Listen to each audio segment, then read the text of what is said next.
would like to welcome everyone here today, and for those watching us on the broadcast, to the October 15th, 2019 regular meeting of the Board of Education with all members present. One is on his way. So with that being said, we have the Air Force JROTC Color Guard from Mira Mesa High School. So would you please rise?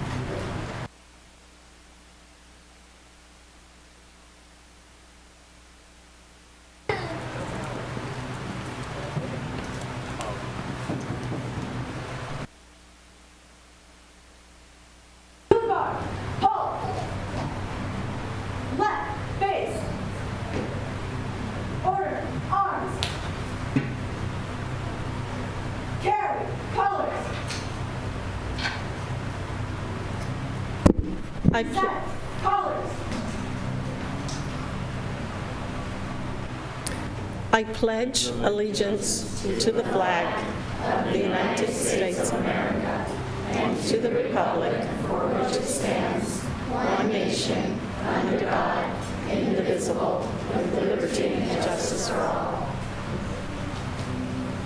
Carry colors. Order colors. Right face. Forward arms. Forward march.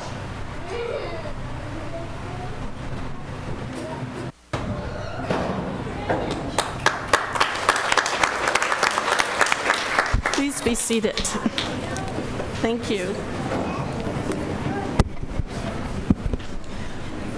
I would like a motion to adopt today's agenda with Section I, the superintendent's consent agenda, to be considered next. So moved. Following the adoption of the agenda. We have a motion on the floor, seconded by Dr. Evans. Please vote on that.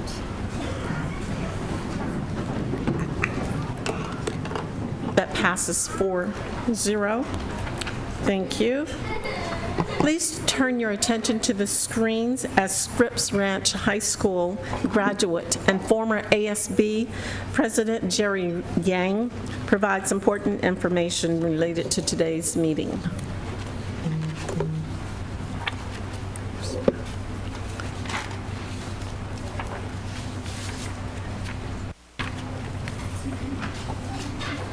Today's meeting of the Board of Education is a business meeting that is conducted in public, and board members will not engage in a dialogue with the members of the audience. The opportunities for members of the public to provide input to the board on agendized items and to provide testimony on non-agenda items is through the submittal of an electronic public testimony request. The time period for speakers on each agendized item are set by the board as described in the board's bylaws and will be announced to the members of the public as each agendized item comes up for discussion. Speakers on agendized items will be called on to speak during the discussion of the item.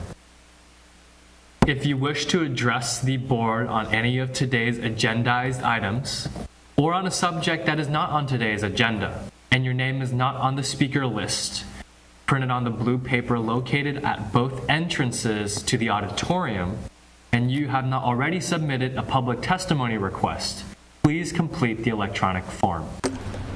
For your convenience, iPads are available at the reception desk in the lobby and are also on the table at the back of the auditorium. Public testimony requests are automatically time-stamped and must be submitted prior to the beginning of the discussion on an item. If you need assistance completing or submitting the request, please see Board Services staff. You are asked to provide your name or the name you wish to be called by on the public testimony request so that the board action officer can ensure that all speakers on an item have been called.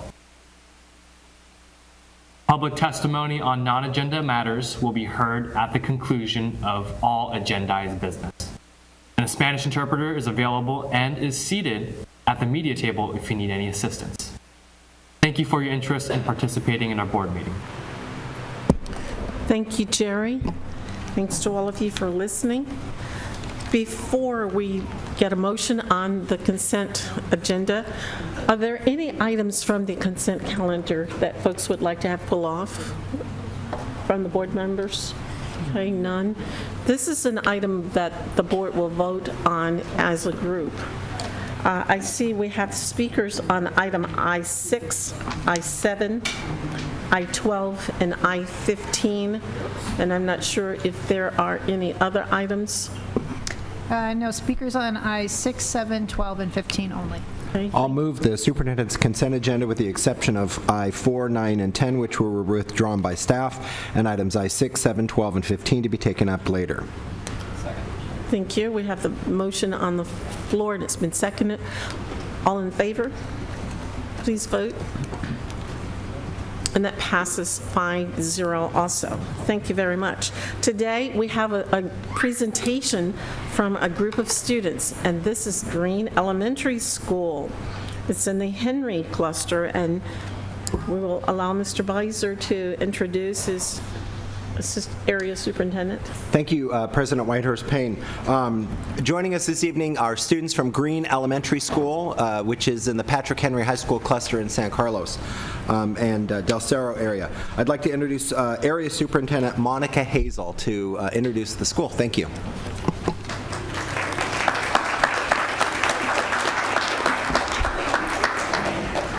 Good evening, President Whitehurst Payne, distinguished board members, and Superintendent Martin. I'm honored to present Green Elementary School Principal Sandy McClure and her students, both past and present, to share with you their 5th grade leadership program. This program is part of our Henry cluster-wide focus on integrating social and emotional learning into the curriculum and also building agency in our students. So, welcome, Green Elementary students and Mrs. McClure. Please come on up. Shall we go down? We're going to go down.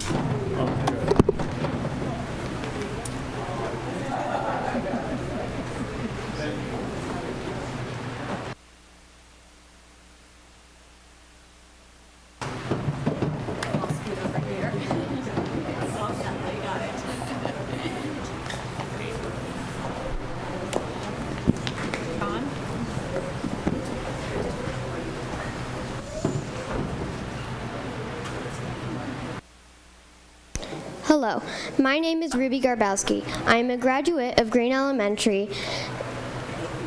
Thank you for inviting us, and please enjoy our presentation. Hello, my name is Simon Pack. Like some of the other kids here, I was part of the student leadership program in 5th grade as part of the student council. Now I'm in 6th grade at Pershing Middle School, and my student leadership experience at Green has helped transition to my new responsibilities as a middle schooler. Thank you for giving us the opportunity to share what we learned and our experiences with the student leadership program. At our school, we promote peace and team. My name is David. At our school, we promote peace and teamwork. Every morning, we say our school's peace pledge. We have 3 5th graders who lead this job in the courtyard. They learn to not be nervous and to how to speak publicly in front of crowds. They also lead us in the Pledge of Allegiance, which is a very big job for them to lead us in both. The peace pledge is a promise we make to make peace at home, at school, in our community each day.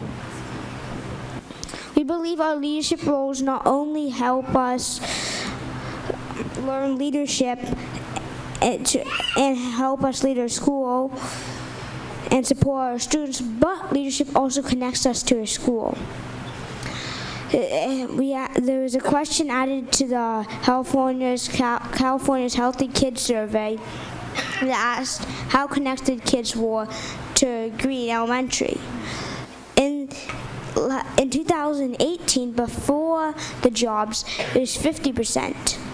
But when we put in the jobs, 2019, we rose 30% to 80%.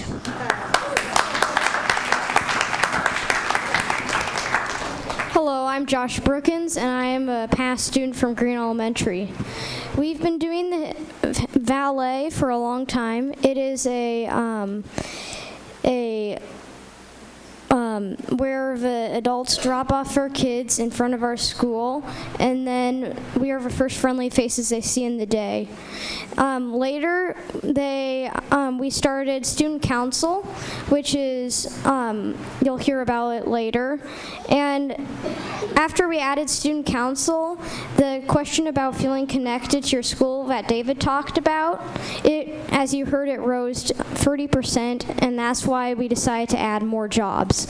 So 1 to 2 years ago, we started adding a lot more jobs, and now everybody has a job, so everybody can participate in learning leadership values. Thank you.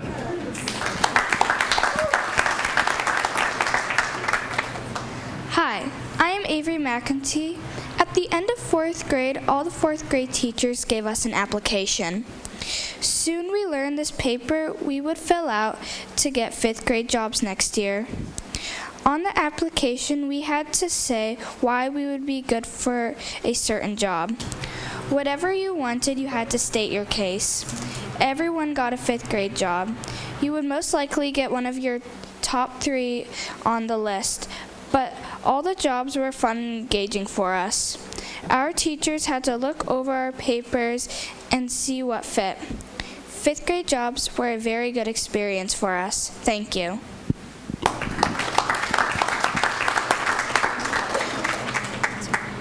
Hi, my name is Renaya, and I am a former student from Green Elementary, here to talk about the morning flag. Every morning, there will be 3 people doing the flag.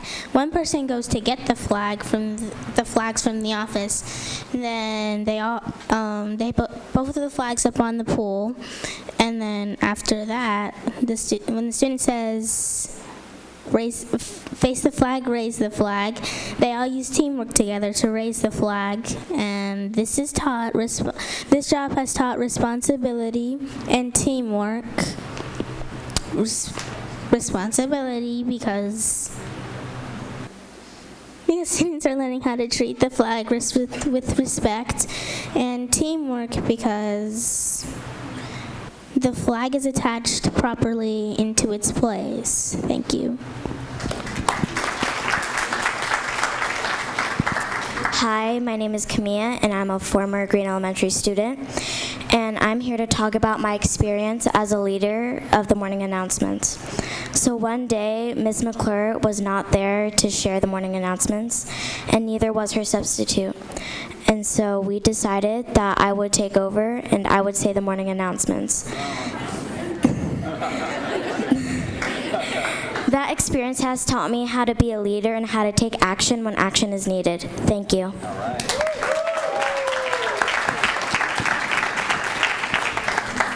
Every morning we held a morning courtyard, as you have heard.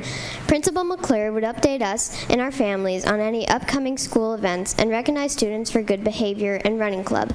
My responsibilities were to set up the microphone and perform a sound check so everyone would be able to hear those announcements. We ended the morning courtyard with a patriotic song, so it was also my responsibility to select the song and make sure it was ready to play at the right time. What I feel the experience gave back to me was a sense of team effort, the responsibility of arriving early, but last and certainly not least, the confidence to speak in public, like today.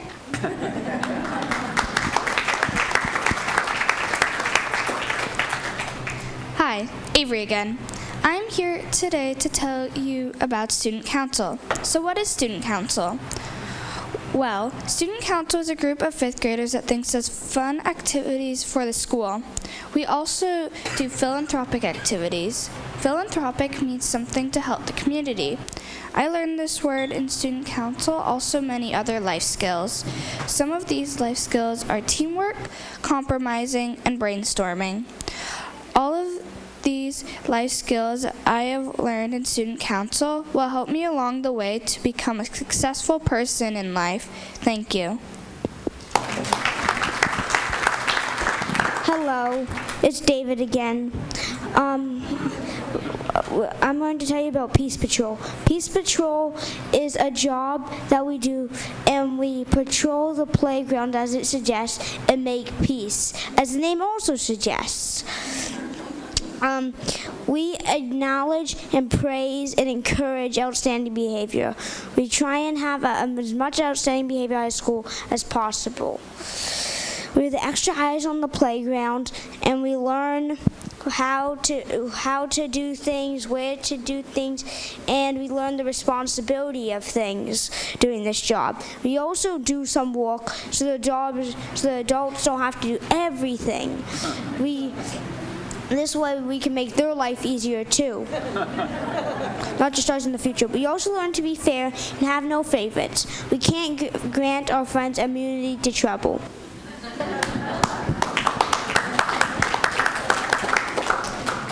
In Peace Patrol, we also correct mistakes in a kind way to make peace. And we establish rule following and settle disputes. So if somebody's having a dispute, they can walk our school's track, and me and the other Peace Patrol monitors can help settle the dispute. I also feel like Peace Patrol is a very good way to bond with younger kids and to model for them so that when they are 5th graders, they want to participate in these leadership jobs. And I feel like these leadership skills will help me in school, outside of school, and later in life. And I feel like it's important for a school not to just have academics, but to install these leadership virtues at an early age. Thank you. Thank you.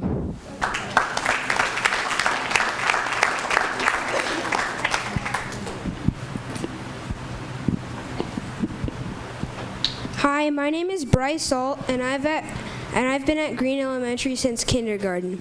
I'm here to talk about the Lunch at the Beach program. To motivate good behavior at the lunch tables, an incentive program was established. Each table is monitored for good behavior throughout the week, such as quietly talking, throwing away trash, and the table with the best behavior at the end of the week wins a week of lunches at the beach. This means they get to sit in the grassy area in beach chairs under the cool shade of umbrellas and trees. Our responsibility in this program is to set up the beach chairs. We roll out the beach cart full of folding chairs before each lunch period for the winners. At the end of lunch, we put the chairs back in the cart and wheel it back to its destination storage area. We have to give up part of our lunchtime to do this task, but gladly do it because it's fun. This is definitely a team effort. Without my teammate helping put things away, I would be late for class and get in trouble. Also, having been the winner of the beach program a few times, I can honestly say that it's a lot of fun.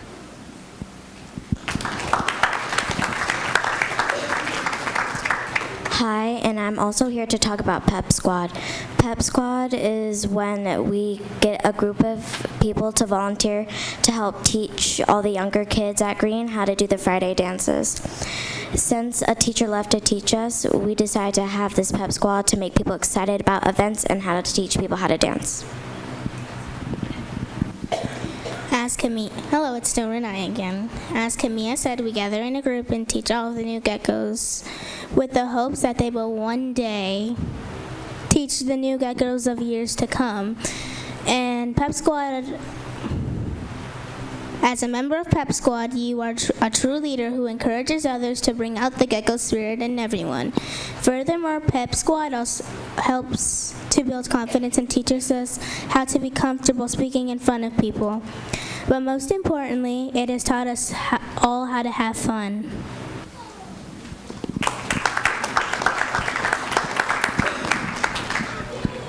As an athletic magnet, physical education is a big part of our school community.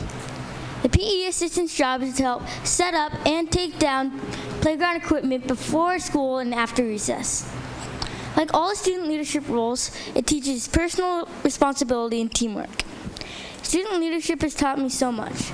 For example, in my classes, it taught me how to collaborate with my group members and delegate tasks to get our projects done quickly and produce quality work. For my personal organization, it taught me how to organize my daily life into specific action items and manage my time wisely, which helps me reach my goals in academics and extracurricular activities. Thank you.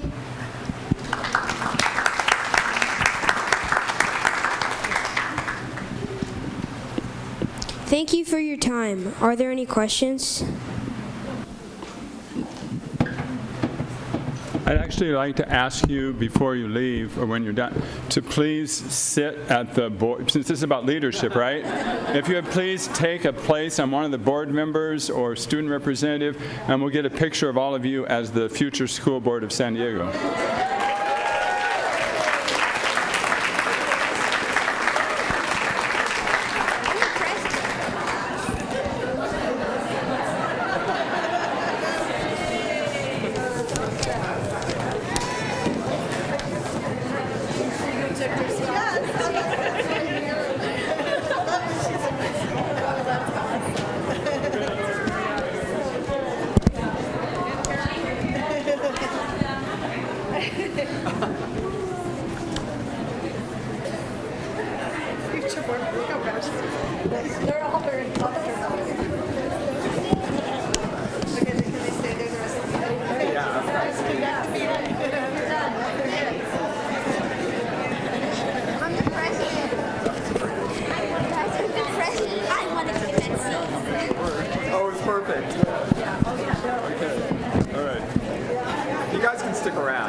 Take the meeting. What do I do with the microphone?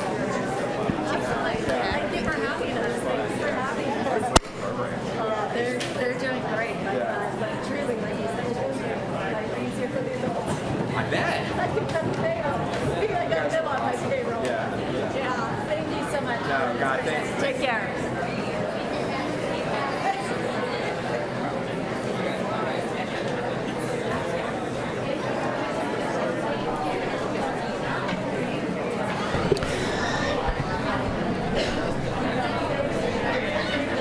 I want to say thank you to the Green family here and Dr. McCrory. As soon as they move out, we'll have your comments. Several years ago. Just a second. If you could egress quietly, it would help us. Thank you. Yeah. About 4 years ago, we were contacted by Judge Judith McConnell and Judge Carolyn Gallete, and they were working with the State Department and people across the nation. And they were concerned about the level of civility and the level of understanding about how our system of government works, and they realized that we needed to reinvigorate civics learning in our school. As a result, the board passed a resolution to enhance and strengthen civic learning within our school. And we knew that it needed to be more than just a single class at high school or a single class at middle school. It needed to be engaged and needed to be implemented throughout the school year and through every grade level. So, and as a result, we were looking for best practices within our various schools, and schools then began to implement effective programs like we've seen here today about how to reinvigorate leadership, agency, and develop civic learning in our classrooms. Schools that are acknowledged for having a best practice then get a visit from a Superior Court judge, and we've had years where we've had a Supreme Court judge come to our school district to acknowledge our students and schools for the excellent work they are doing to reinvigorate civic learning. Programs such as we saw today from Green is an example of how we establish and expand civic learning throughout our schools and enhance the skills necessary for our students to learn how to effectively integrate and make changes within their school. I want to thank the students from Green for demonstrating excellence in this particular area. I hope they submit an application to receive recognition from the partnership so that maybe they could get a visit from a Supreme Court judge or Superior Court justice. Thank you. Thank you, and I hope they were listening to hear that. That program is not just at Green, it's at 2 other schools also. So there are 3 schools that are trying to help all students develop leadership skills. Message should be conveyed. Area superintendents, pass it on. Thank you. And others can do the same thing too. Let's get a report on the closed session. There's nothing to report. Okay, thank you. Item D2, Superintendent, the administrative assignments. Thank you, President Whitehurst Payne. The administrative assignments management appointments for this evening are Vice Principal, Claremont High School, Lucia Mastrodimos, Vice Principal, Lincoln High School, Veronica Martin, Principal, Ibarra Elementary School, MC Patton, Principal, Juarez Elementary School, Laura Limos, Principal, Pacific Beach Elementary School, Jennifer Grondek, Principal, Sunset View Elementary School, Melanie Bayer, and Manager, Charter Schools, Susan Park. Thank you. And now let us move on to item D3, which is the Associated Student Body Presidents and their remarks to us. We always look forward to hearing from you about what's going on. We have Meredith Olney, who is the ASB President at University City High School. And then we have Sofia Ippolito from Scripps Ranch High School. Hello, everyone. Thank you for having me. My name is Meredith Olney, and I'm the ASB president at University City High School. I'm really glad to be here today, and I'm excited to share some of the upcoming events at UC High. During the month of October, our school will be showing our support for different community efforts each Wednesday. Last week was Mental Health Awareness Week, so we wore green on Wednesday to raise awareness. Tomorrow, we will wear pink to support breast cancer research. Next Wednesday, the 23rd, we will wear orange to support ending world hunger, and we will close out the month on Wednesday the 30th by wearing red for anti-bullying awareness. We offer incentives to students who participated and showed their support. The last week of October is also Red Ribbon Week. We are planning to give out pledges, ribbons, and temporary tattoos encouraging students to say no to drugs. In addition to this, we are planning on making an educational ASB video warning students of the dangers of drugs, which will be aired on the Friday of that week, which is November 1st. Later this month, the San Diego Blood Bank will host a blood drive on our campus. The blood drive will be on Tuesday, October 29th in our activity room. We've always had a lot of participation at our blood drives and are looking forward for another successful drive. This week is our homecoming week. We kicked it off by having a morning rally yesterday. We decided to focus our rally on our students rather than just our athletes. To do this, we asked all of our teachers to give 2 necklaces to 2 students in their first period class that have been exceptional during the first grading period of the year. These students were then able to march in our parade and rally wearing their necklaces Monday morning. Our homecoming football game is this Friday, October 18th versus Mira Mesa. The theme for our students section, which we call the Roman Legion, is Pink Out in honor of Breast Cancer Awareness Month. Over the past few weeks, our ASB has continued our tradition of selling neon pink homecoming shirts for students to be able to wear for our Spirit Week and our homecoming game. This year, however, we decided to donate a percentage of our sales to breast cancer awareness research. If we sell out, which is looking very likely, we actually only have 5 left, we will be able to donate about $300 to breast cancer awareness research. Our homecoming dance will be Saturday, October 19th, and our theme is UC Road Trip. We are working with SOS Entertainment, and we will have food, games, and silent disco. We're gearing up for a great year at UC, and I'm proud to represent our amazing student body. Thank you. Thank you, and thanks for the donation, too. Good afternoon. My name is Sofia Ippolito, and I am the ASB president at Scripps Ranch High.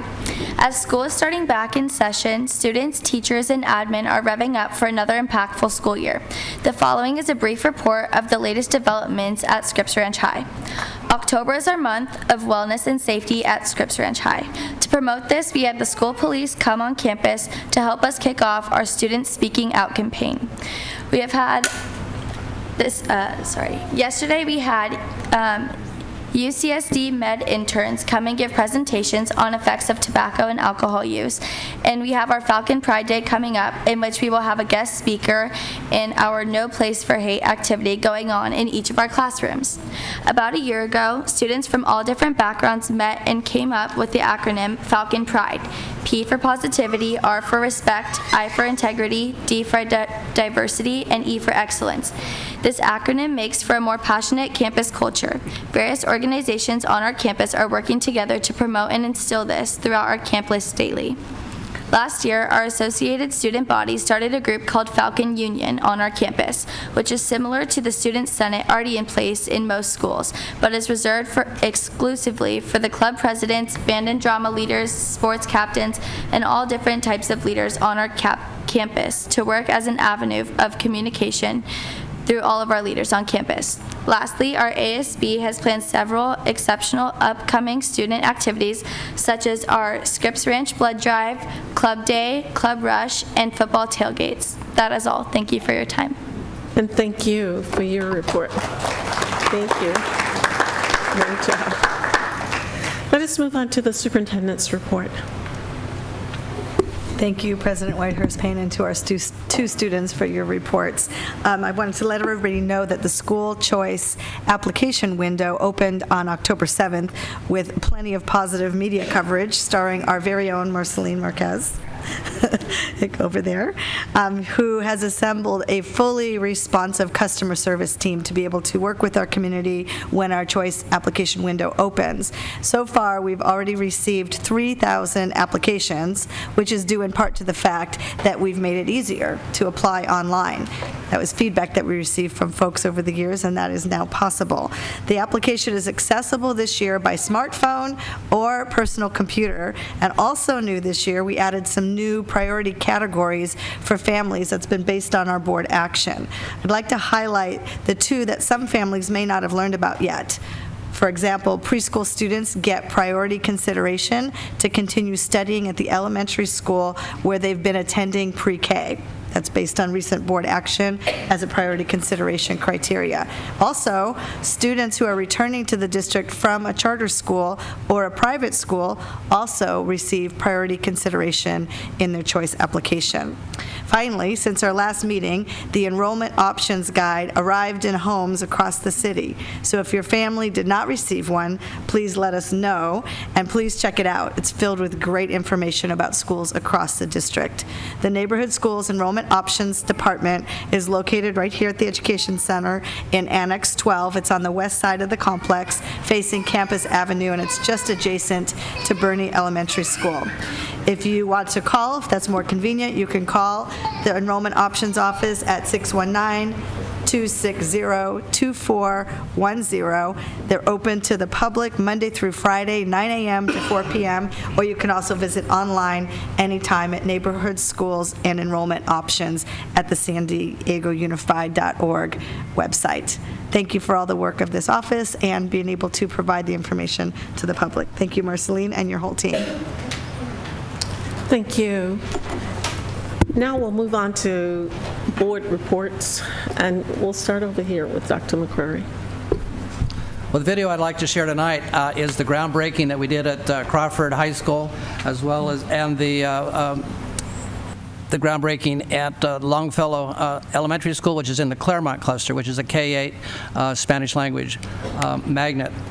Both of these projects are a result of the passing of the bond and the generosity and the trust that our voters place in our hands to provide us with funding in order to upgrade and improve our skills. In addition to the one at Crawford, we have the partnership with our city in building our parks in collaboration, so that when students are not in session, the community can use the parks. So it's a collaborative work between our schools and our community and our taxpayers, and I just want to share the video of the groundbreaking at both Crawford and at Longfellow.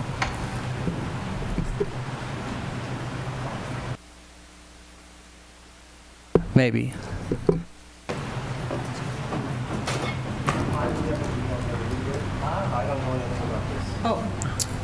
Late breaking news. Sorry about that. We'll do the video at another time. But what it did show was our students gathering at the groundbreaking, the ceremonies, and to see the engagement and the work that we've been doing. Our students get to participate with their community and with their partners. And I wanted to thank Lee Dulgeroff and our planning and facilities and construction department. And thank you. I know we break a lot of ground, and I too want to thank the taxpayers for that. You're good? Okay. Mr. Vicer? Well, I just want to make a comment on the fact that Governor Newsom signed a bill yesterday for healthy start times for all of California. It made the national news as California is leading the way in the nation, listening to all of the medical and other societies that have been promoting this for years in terms of the mental, physical, and emotional health of our students and safety as well. So we're very happy about that. And San Diego has really been leading the way for California because we are actually implementing it right now. We have a few high schools who are doing it. We will do the rest next year, and the state will soon follow after that. And this is an example of when concerned citizens and parents get involved. Several years ago, two parents came to me, Beth McNeil from Scripps Ranch and Dr. Mariah Bond from the Claremont University City area, talking to me about the importance for the students of healthy start times, meaning high school starting at 8:30 or later. And of course, I told them at the time I was very much on board, but there were lots of practical, logistical, political reasons why we could not do it. And they stuck at it, and we kept working on this, and so now it's going to be implemented across the state. So once again, San Diego Unified is setting an example for other districts in the area, and I'm very excited to see how this plays out throughout the state. And thank you. Yes. Yeah, thank you, President Whitehurst-Payne. With Dr. Mike McQuarrie, I attended the Administrators Association of San Diego annual Student Scholarship Fundraiser Casino Night a couple weeks ago. That was a lot of fun. It was great to go to that with you, Dr. Mike. And then last Friday, I was thrilled to attend the Patrick Henry High School homecoming football game versus Kearney High School. It was an exciting football game by both schools did very well.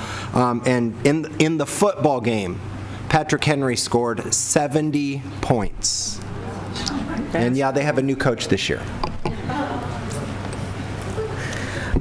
Thank you for your reports. I just would like to say that Lincoln had its homecoming also on Friday night, and they brought the Niners back. All of the graduates who graduated in a 9 were all there. We had layers of folks there who graduated in 1909 on back. So, and I happen to be a Niner too. Okay. I attended that homecoming. Actually, it's very colorful. Very well done. Thank you. Yes. And then Crawford Cluster is already working on the LCAP goals, and they had a session this past week, and I attended that.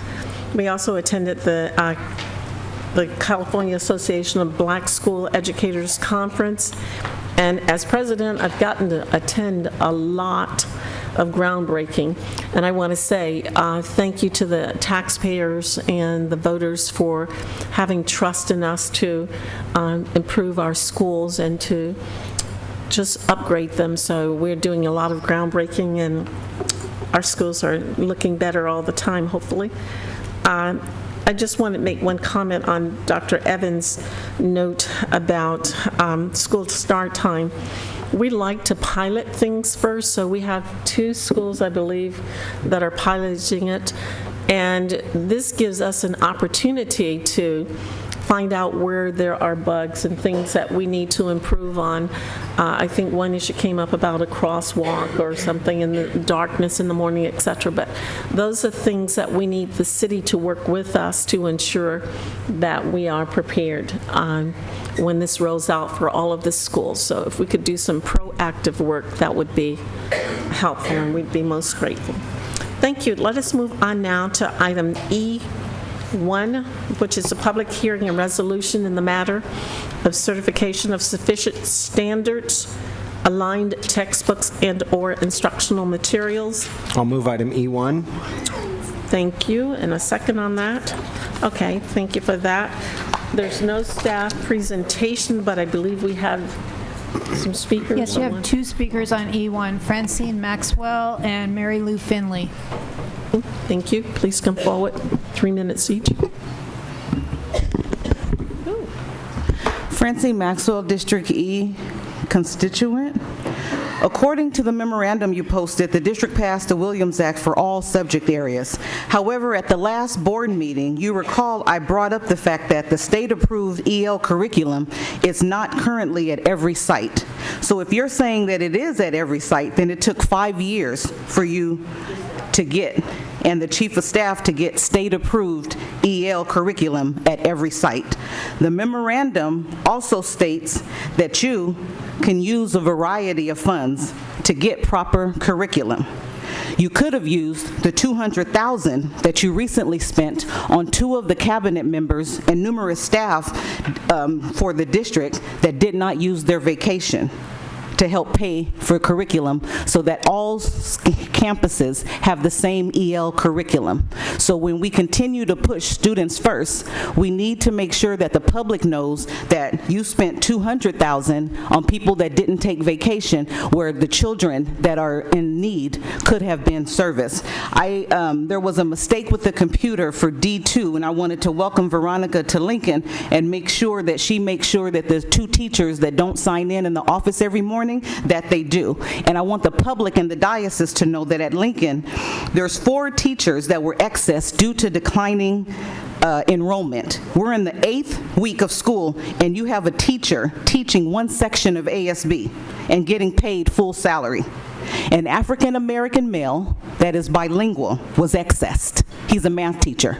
So the purge that was taking place here at the district with your 1 employee is now reaching the campuses. Lincoln only had 1 black man that was a math teacher, and he's bilingual. His tenure was way over the 2 teachers that are staying because they're friends. So once again, when you go on KPBS and you say that you're striving for excellence, explain to me as a taxpayer how 1 person is teaching a section of ASB and you're claiming that she's part of an intervention group. That's not wise, and that's not fiscally sound.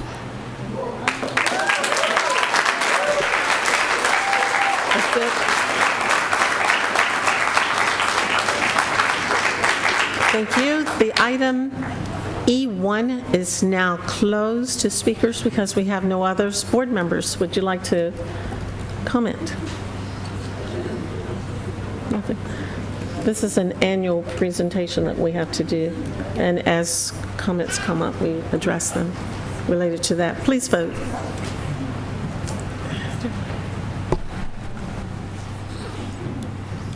That passes 5-0. Thank you. I'll move board consent agenda items F1, F2, and F3. Thank you. A second on that, please. Okay. The discussion, no speakers on those 3? Yes, we do have 1 speaker on F3. Oh, yes. I apologize. I didn't see that. So we'll pull F1 and F3. F2. So F1 and F2, okay. Let us please vote on that. There's no discussion. On items F1 and F2. Thank you. That passes 5-0 also. I'll move item F3, the resolution in the matter of bringing awareness to the consequences of vaping, support administrative action to review and strengthen district tobacco policies, and improving health outcomes for all students. Second. We have some speakers on this item. Yes, we have 1 speaker, Sabrina Bazo. Okay.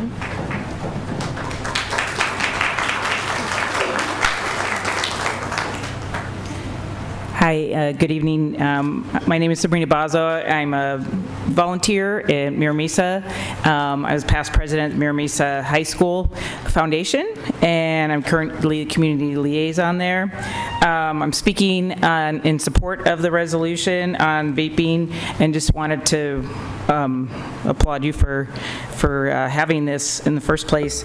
I'm also the executive director for the San Diego Academy of Family Physicians, and their national chapter, which is the American Academy of Family Physicians, which I run the local chapter, as well as the American Academy of Pediatrics, American College of Physicians, the American College of Obstetricians and Gynecologists, as well as the American Medical Association came out with a fact sheet on this very issue and addressing the concerns of vaping, and I'm just going to state a couple comments from that. The rate of adults trying an e-cigarette at least once more than doubled from 2000 to 2013, and more use are current users of e-cigarettes and combustible cigarettes.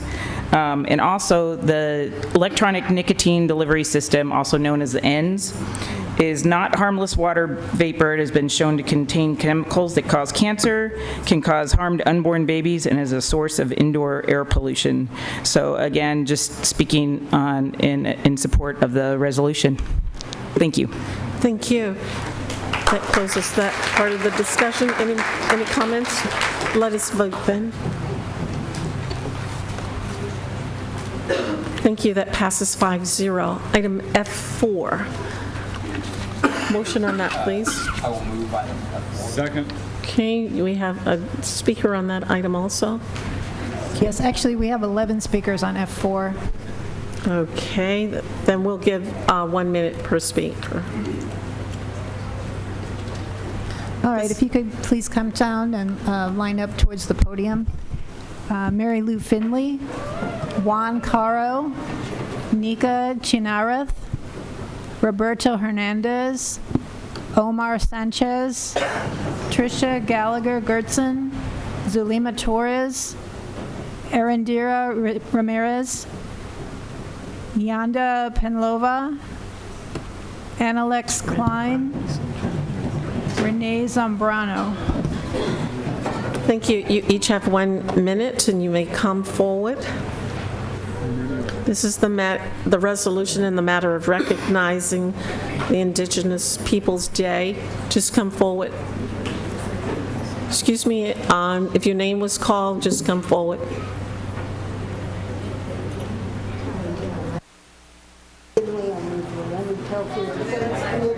There's a button there.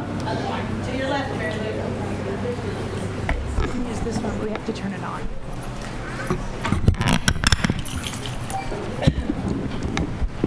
Hi, my name is Mary Lou Finley. I'm with the Leonard Peltier Defense Committee. 6 other states have already replaced Columbus Day with Indigenous Peoples Day, and Columbus was a man who was a rapist, a torturer, a committer of genocide and enslavement of Native peoples, and instead of honoring him, we should be honoring the Indigenous people who have managed to survive in spite of 500 years of efforts to destroy them. So let's, Indigenous Peoples Day should be what we celebrate. Thank you. Thank you. The next one, please come forward.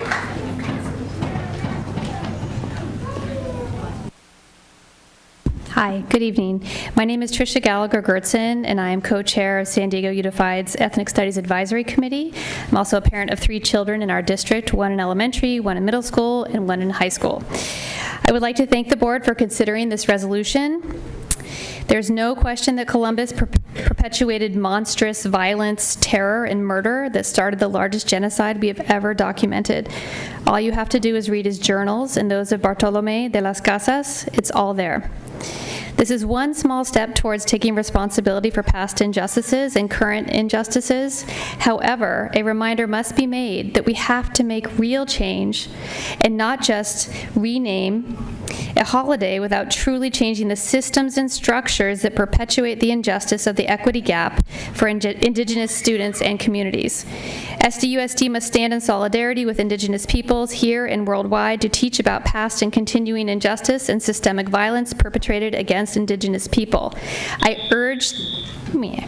Okay. Thank you for your time. Thank you. Next.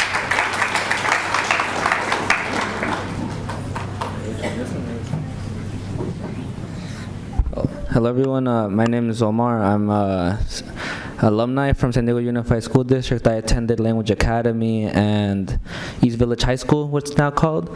And I feel that it's important to make sure that we change the name, because I remember when I would go to elementary, like a lot of the kids would be portraying Indigenous students as people that are non-existent at this point in time. You know, we know that this was a genocide. It shouldn't have taken me to get to college to learn this. You know, like I should have been able to know this while I was still in school, in elementary and middle school and high school, but I didn't get the opportunity until I got into San Diego State. And so I just feel that we know that it's wrong, but we can change and make something right by at least changing the name. It's the bare minimum that we can do. And I feel that that's all I have to say at the moment, but I think that y'all know what needs to be done. Thank you. Next speaker.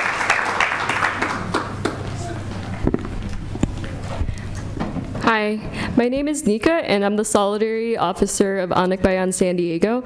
Anak Bayan San Diego is a Filipino youth and student organization fighting for democracy and freedom in the Philippines. As Anak Bayan San Diego, we oppose the celebration of mass murderer Christopher Columbus.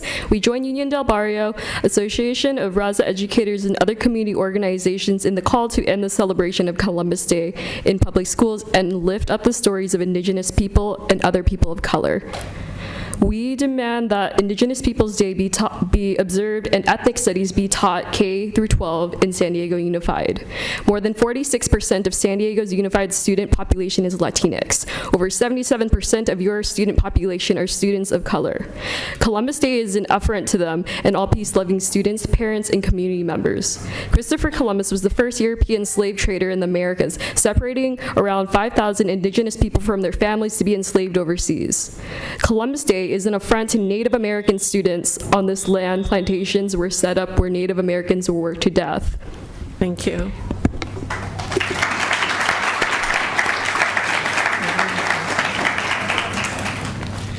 Good evening, board, and thank you for moving forward this resolution on renaming Columbus Day to Indigenous Day.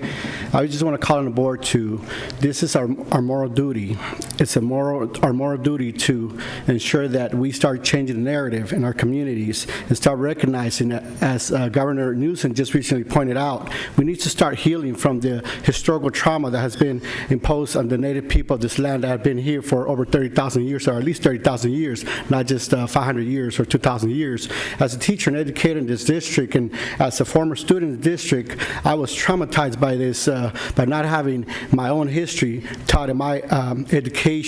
And many times I became so disillusioned with my own education that it made me drop out for some time and seek some other avenues in life, not understanding why I couldn't fit in the system, this colonial system of education that was perpetuating more depression on my community. So again, today, as an educator, I call on the district to make the right decision and rename Columbus to Indigenous Day. Thank you. Thank you.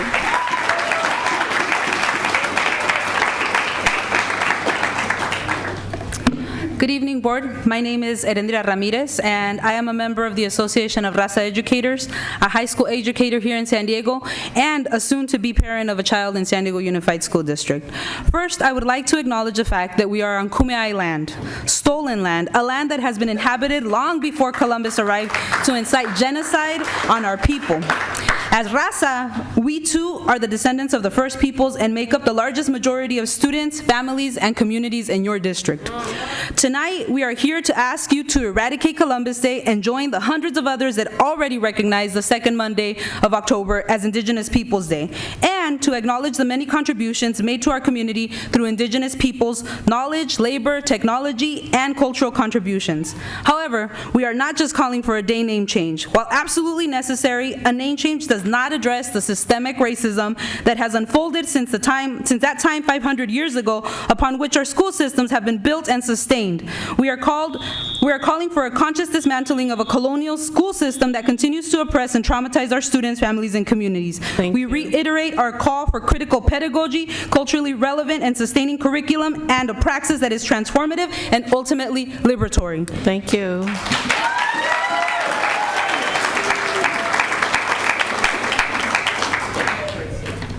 Good afternoon, everybody. My name is Annalie Klein, and I am a high school student at Lindsay Community School. I am a strong African American and Mexican young woman who is proud of her indigenous roots. I believe that Columbus Day should no longer be celebrated and instead be replaced with the day that celebrates our indigenous people. We should honor and acknowledge the people, my people, who were on this land first. When we celebrate Columbus, it is often based on the mistruths and false understanding about what really happened. He was a rapist of my people and a thief and does not deserve respect. In schools today, there is little and no recognition of the millions of indigenous people who thrived in these lands for thousands of years and contributed so much to the world. If we don't work to uncover these lies and speak the truth about our people and acknowledge what really happened, we continue to build a system and raise children on lies that do nothing to heal or build them. I want to learn about where I came from and who my heroes are. I want my siblings and nieces and nephews to love school and be interested in what they're learning about. I feel empowered knowing about the peaceful and loving ways of our ancestors so that we can create and build a new, better world than the one that we are living in now. Thank you. You may submit it also.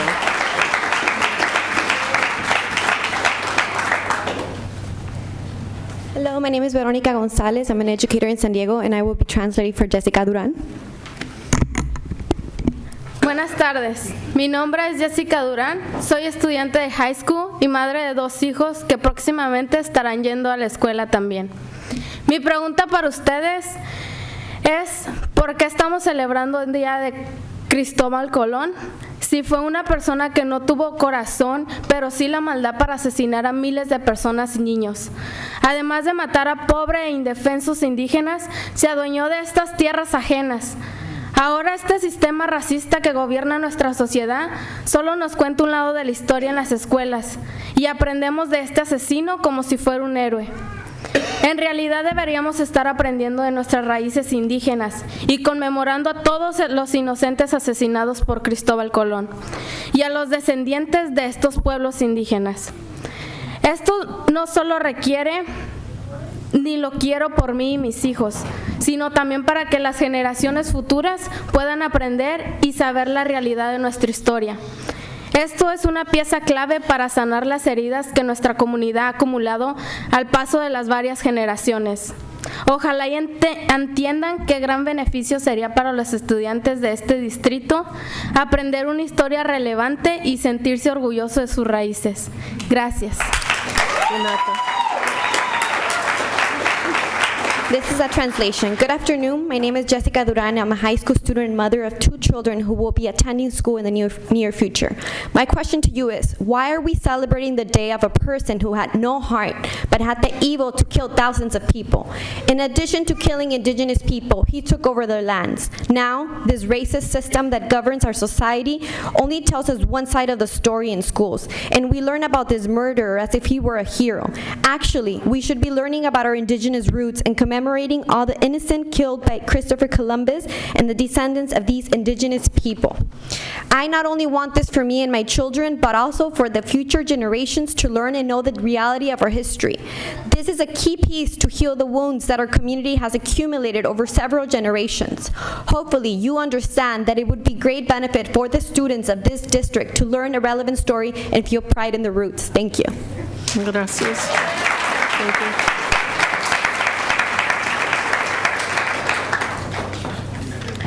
Hello and good afternoon, ladies and gentlemen. My name is Idania Peñalosa and I am the Lindsay Community School Ambassador. I also identify myself as a strong Chicana and proud descendant of the first people of this land. As a former San Diego Unified student and the mother of a child that will be attending Unified School soon, I am eager to stand here and talk about what I wish I would have learned and the type of learning I hope my daughter will receive when she starts going to school. I strongly believe that we should abolish Columbus Day because unlike the manipulative narrator teaches us, Columbus was the one found by the indigenous people when he was lost. He took my ancestors' kindness for granted. He stole their land and had no respect for their humanity. He was the first to enslave my people and send them in chains across the Atlantic to Spain.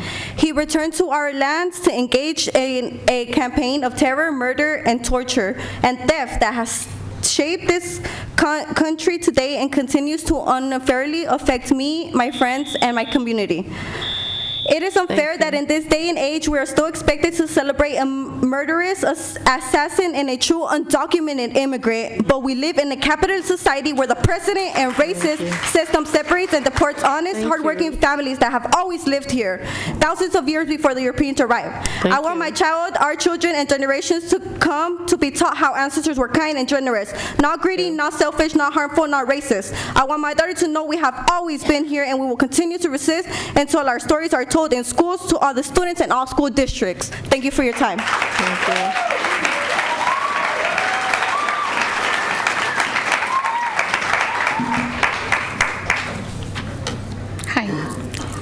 I would like to first start by acknowledging and recognizing that our Indigenous sisters and brothers from the Kumeyaay Nation, on which lands we occupy and now we call home.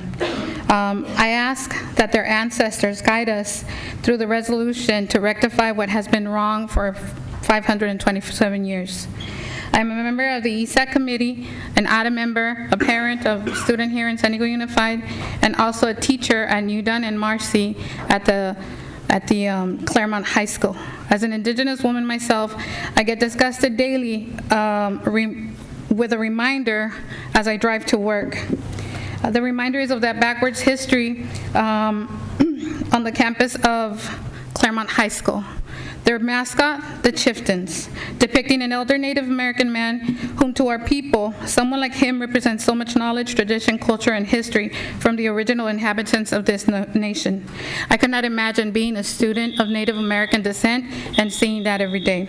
It is unfortunate that our country has focused on a holiday that has the most atrocious and biggest genocide ever committed against humanity. We actively neglect the magnitude of the mass race extermination of our Indigenous people with yearly celebrations, statues, parades, etc.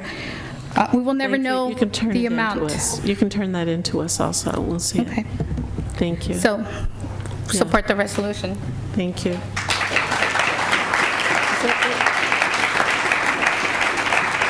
Marty, is that it? That's it. Okay, thank you. I would now like to... Did I call you? Oh, you did? Okay, I'm sorry. Is there anybody else? Auka, me yutema wa Juan Carlos Winachuhi. Uchalgatari Aloni Kopai. I'm Juan Carlos. My name is Juan Carlos. How are you all doing? I am from the land of the Uchalgatari and Aloni. I am from the American Indian Movement Southern California chapter. And you guys already heard about atrocities that he's committed towards the people. Not just, he never once stepped foot on the United States soil. And like the back of my patch says, you are a native land. This is our land and it always will be. So one thing that pains me is that you guys don't teach the truth about what the atrocities this man did. I have a child that goes to school here in this district. And one thing that people didn't bring up, this man sold children into the, for lack of better words, forced adult relations. And if you guys think that these children should idolize that man, I can't side with y'all. And you shouldn't stand for that either. Thank you, sir. This is it. Thank you. Any discussion? Yeah, I just want to thank everybody from the community who, again, has brought forward an opportunity for our district to move our curriculum, to move the discussions that happen in our classrooms to a place of more honesty on the one hand, but that we know that when we have honest conversations, real conversations with our students, that unleashes the power of our students to recognize that the real history of this country is oppression met with people fighting back, and people fighting back and overcoming oppression, and people from our own communities who have been able to do that again and again and again, and that has made our country stronger every time that happens. So I think, again, this is, as some of the speakers said, this is one small step towards liberating our students from a curriculum that's been based in oppression for decades. It's mirrored, of course, with our development of ethnic studies as a graduation requirement,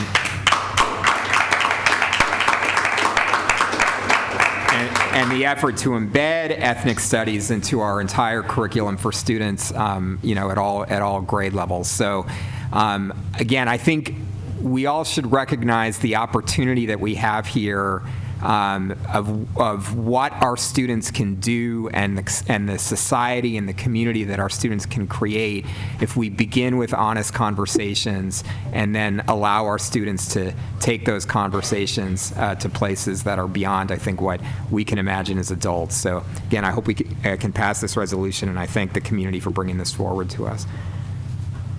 Thank you, Mr. Barrera.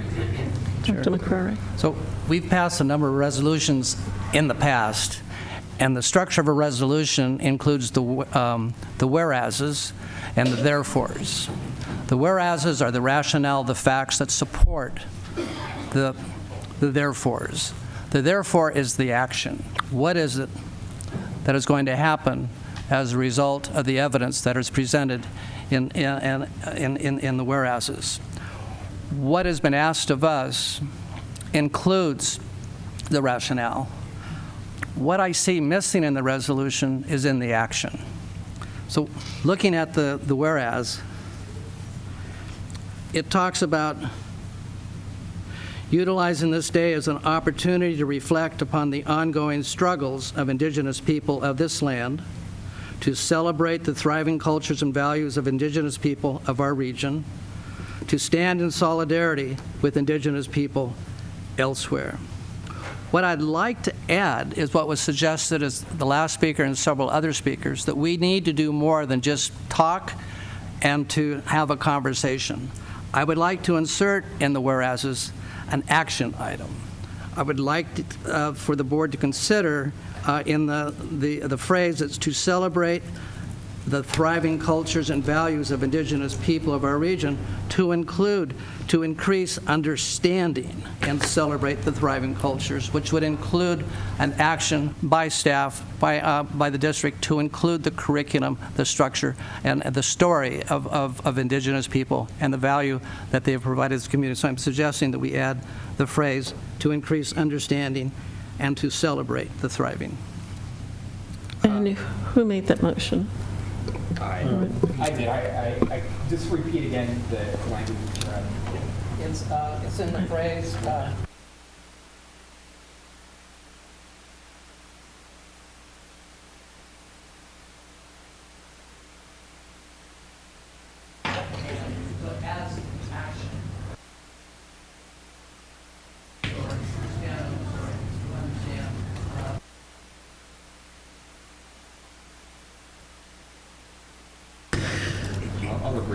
Okay, and I must say that for me personally, this whole thing about truth, if we've been, it's not ethnic on top of something else, it is. It's the truth. And if we're not telling the truth, as someone pointed out, then we need to change and put the truth in place. So, that's a paradigm shift for all of us. If you've been teaching something that is not the truth, no, the slaves did not come over here to work voluntarily. We weren't just employees. Let's just tell the truth about whatever it is we're talking about. Indigenous people, etc. Let's tell the truth on it. Do you guys want to weigh in on this?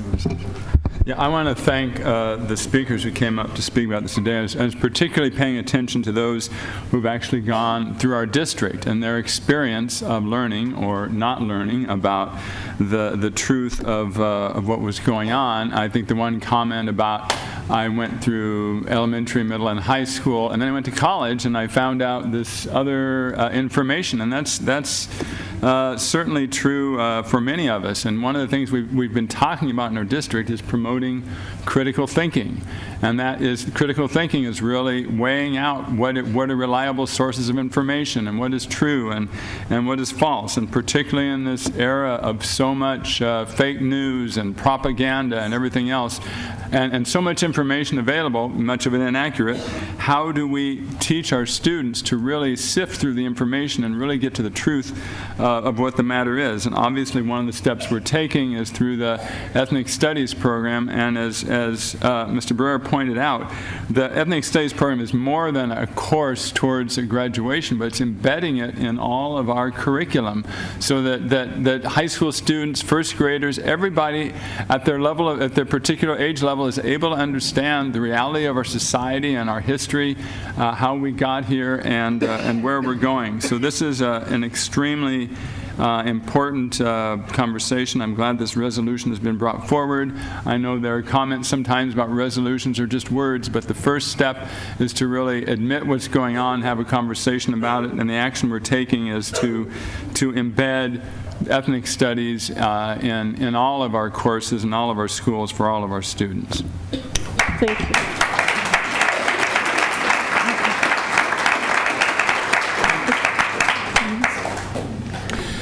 Funny thing, last week I looked at my calendar in my bedroom, and it said Columbus Day / Indigenous Peoples Day.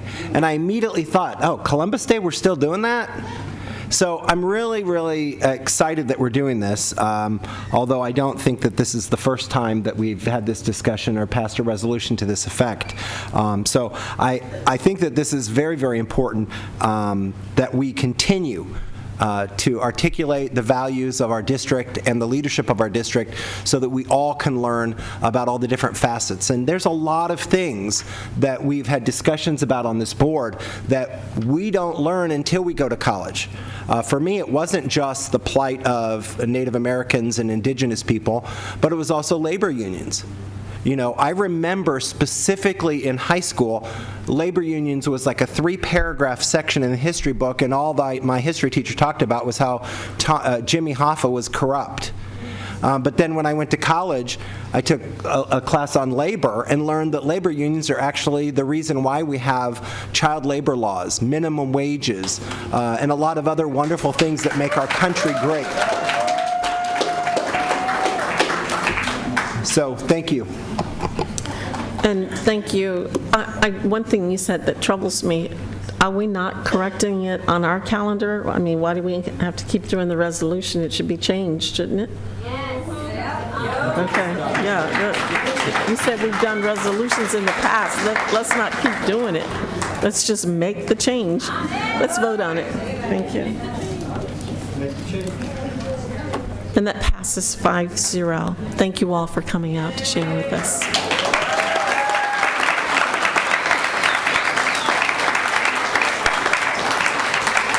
Let us move on to item F5. A motion on that, please. I'll move item F5, the resolution in the matter of recognizing November as Native American Indian Heritage Month. Second. Richard.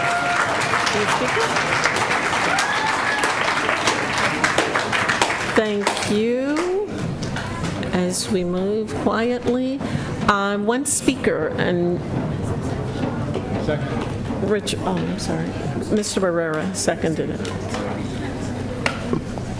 Yes, we have one speaker, we have a Francine speaker. Maxwell. Francine Maxwell, taxpayer. I'm excited to see this resolution, and I once again am requesting that when you do the Native American Heritage Month, that you consult SDSU and their identity spaces so that you can make sure your website is a tribute to my brothers and sisters of Native American heritage. Because you have a problem when it comes to other cultures, the website does not reflect. We can start with Black History Month and all the things that was wrong with the shortest month of the year to celebrate Black history. I gave you the example of Poway School District and all the links that they had to celebrate African Americans and their contributions. So now that we are going to be celebrating my brothers and sisters of Native American heritage, let's go to our partners at San Diego State and let's get some things and some suggestions to make sure that your website reflects that you have passed this resolution and that you ask them if maybe you can borrow one of their flags if you have not purchased a Native American flag. Because once again, I will continue to call you out because you only raise the LGBTQIA flag and it's deplorable. Any other speakers? No, that's it. Thank you. If there's no other discussion, let's please vote. And that passes 5-0 also. Thank you. That moves us down to the superintendent's consent agenda. We have items 6, 7, 12, and 15, I believe. We have speakers on those items. Yes. Did you want to make a motion for Yes. the items? Let's get the motion on the floor from I someone. move the items 6, 7, 12, and 15. Dr. Evans and Mr. Barrera. Okay, let's get our speakers up.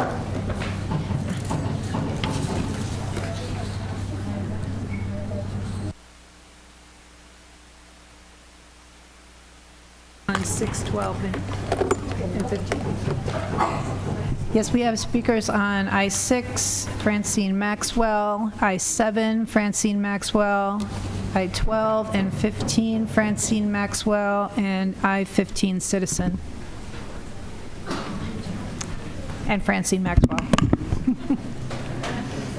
You said I-6? Yes.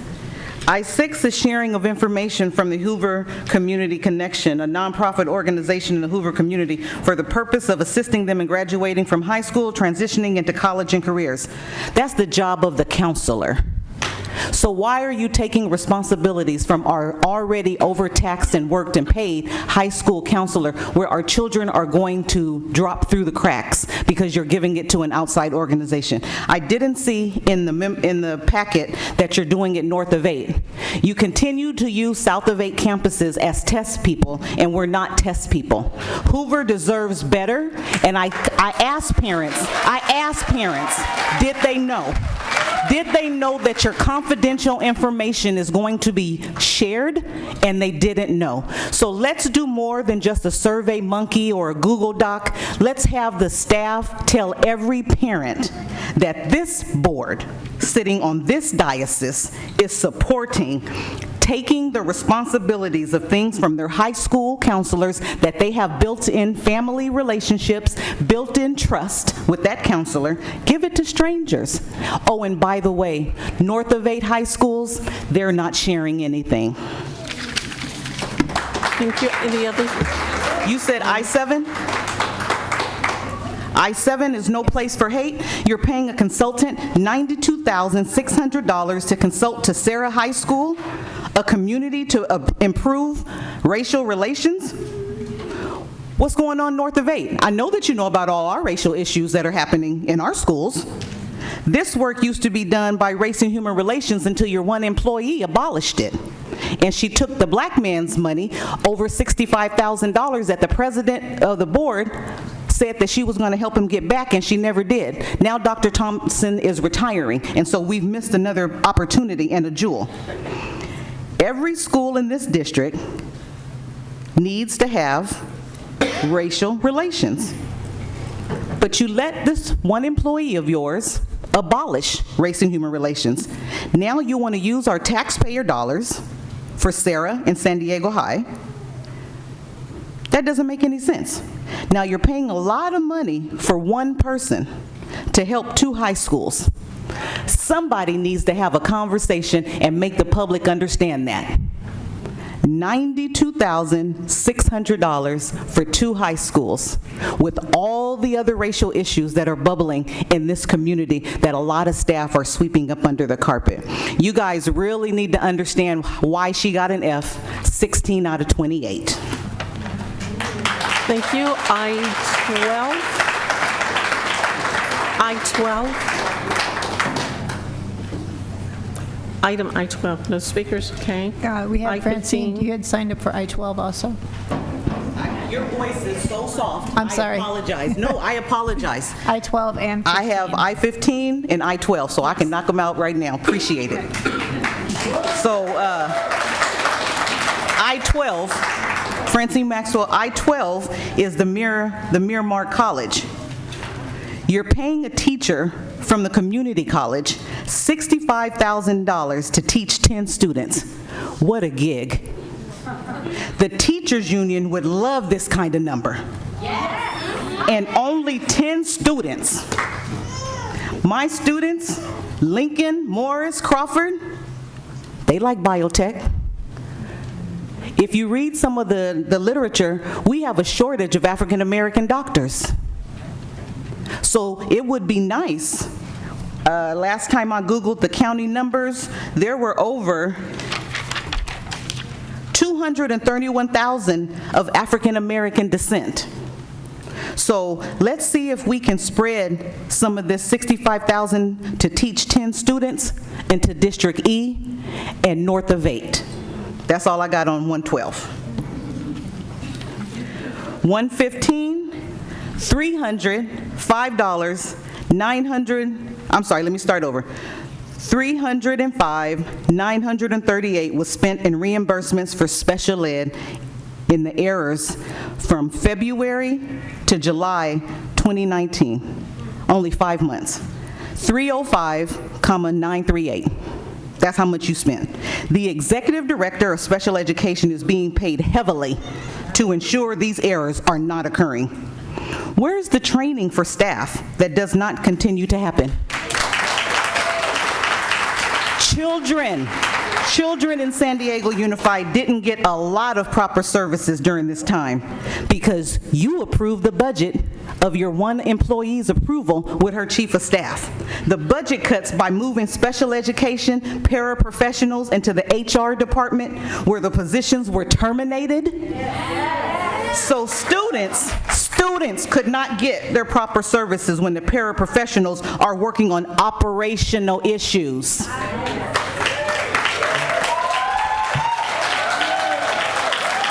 This district, you will continue to pay for services for the students that could easily have been provided at site level. If you don't want to be on the diocese no more, get off. Because you're not doing us any good. You are not protecting our children. You are not protecting the taxpayers' dollars. Read your packets.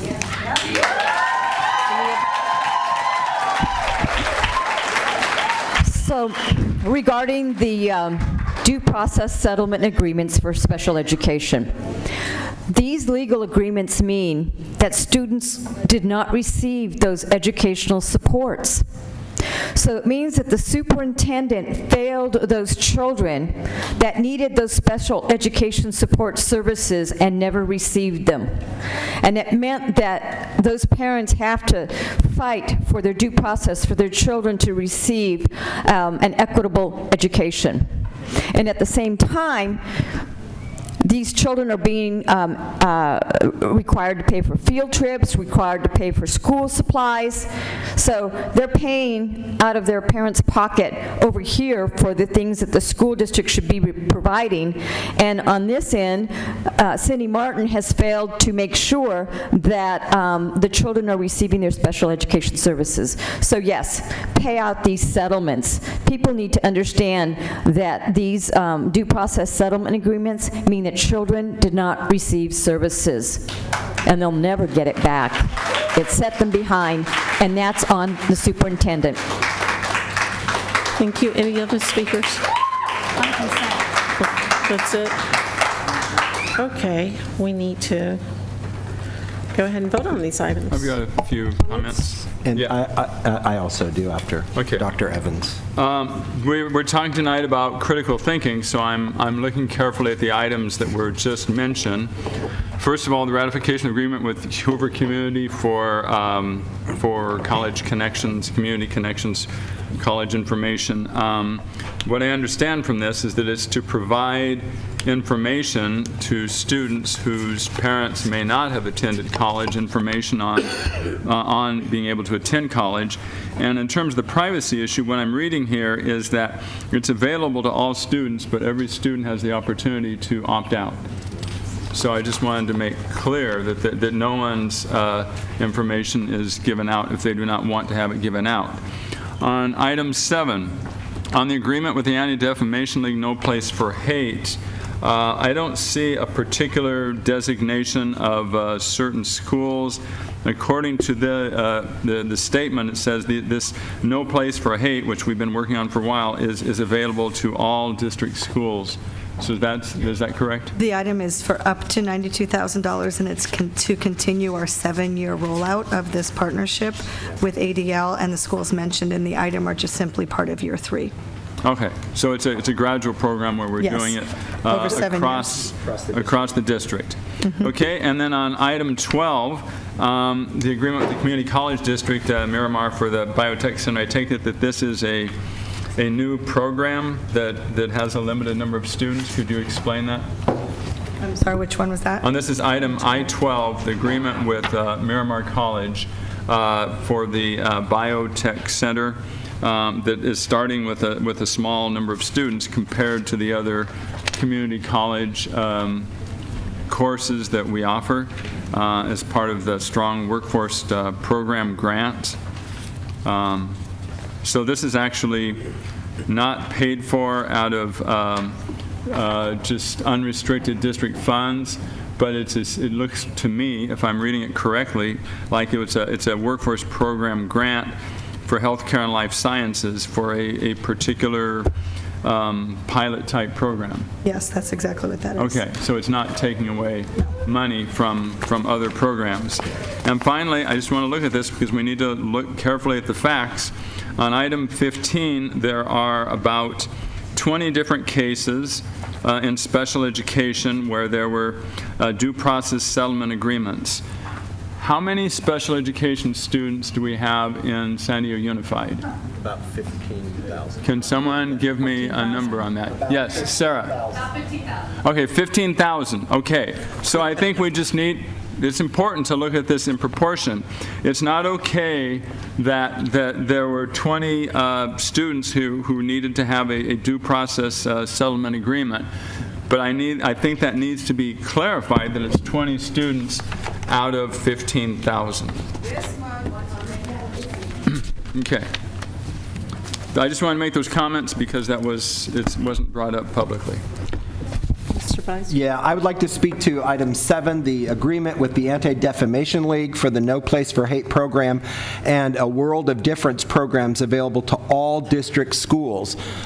We've been partnering with the Anti-Defamation League for the No Place for Hate, which is a program that is very much in need in this day and age. I mean, there are lots and lots of challenges right now with the culture and climate in our country, and we must do everything we can to try to help educate our students and empower our students to understand, to be critical thinkers, and to try to create an environment in their own schools where we are addressing the issues of hate and trying to create places where we have positive learning environments for all of our students. We've had a long partnership with the ADL to try to combat bullying and other kinds of challenges that are arising in our schools. And so this is a continuation of a way to expand the program to actually help students to learn the system so that they then can educate their peers. So I strongly support the superintendent consent agenda item I-7. And Mr. Beiser, I'll just add to that, what this item does is it makes No Place for Hate program available to all schools if it's needed or wanted as a master agreement. It gives us the flexibility to have other schools join the efforts. And I just want to comment on the special education. These are cases dating back to last semester into 7/31 before this school year began. Also, we did a training. I think we had a 3-day workshop for all administrators. It was very important that we reestablish a foundation for all administrators and principals in this district so that we all have a common working base, and they were supposed to go back and train their staff members at the sites so that everybody should be brought up to date on the requirements and expectations of the special education department. And I want to thank Dr. Evans for putting this in perspective. 15,000 students versus 20, and yes, we will get some more. My goal is for us to get it down to 0, but in the meantime, we do look at the perspective there that we're working with. Anything else? And this, too, is an item we need to vote on. That passes 5-0. Thank you. That moves us to the public participation. Do we have any speakers on non-agenda items? Yes, we have 27 speakers on non-agenda items. Okay. Divided by 30. Yes. 1 minute. 1 minute each. Okay. This is a time where the public can address the board, and as she called them in groups of 10. Then the leftovers will be the last group, and we will give each of them a minute. Okay. So please come forward. Citizen for non-agenda. And can you speak up so we can hear? Maria Tenery, Erica Hope Bradley, Maddie Novak, Abby Miller, Mia Cacciadella, Brenda Mitchell, Mary Scott, and Virginia Coran. So I'm holding the San Diego Union Tribune commentary by the city attorney who litigated the lawsuit on San Diego High School and returning Balboa Park to the people. The school district got a sweet deal and wants to renege now. Barrera says, let's have an honest conversation with students. And yet, he spent $1,000 of his own money and used buses to get students to City Hall. They didn't find their way there. He did it for his own agenda. So, this court settlement agreed to return Balboa Park to the people. He never presented all the facts to the students, such as many schools do move. An example is Central Elementary. Right now, they're building a new one. It's going to move. Time marches on. With billions of dollars in property tax dollars, something that's increasing your rents and the ability to buy homes, a modern high school could be built right in the neighborhood. Students could walk to school and not scramble for bus passes. The school district should follow the law and keep its promise. That's what you tell students to do. Thank you. Next. Good evening. I'm a parent with a student with an IEP at Golden Hill Elementary. 2 of our paras have been eliminated, and what I have gathered from just calling is that Sarah Ott, Labor Relations, Human Resource, Finances, and IT have made a committee and eliminated our paraprofessionals looking at numbers and charts and not coming to our facility and seeing the needs that we have, and that's just not logical.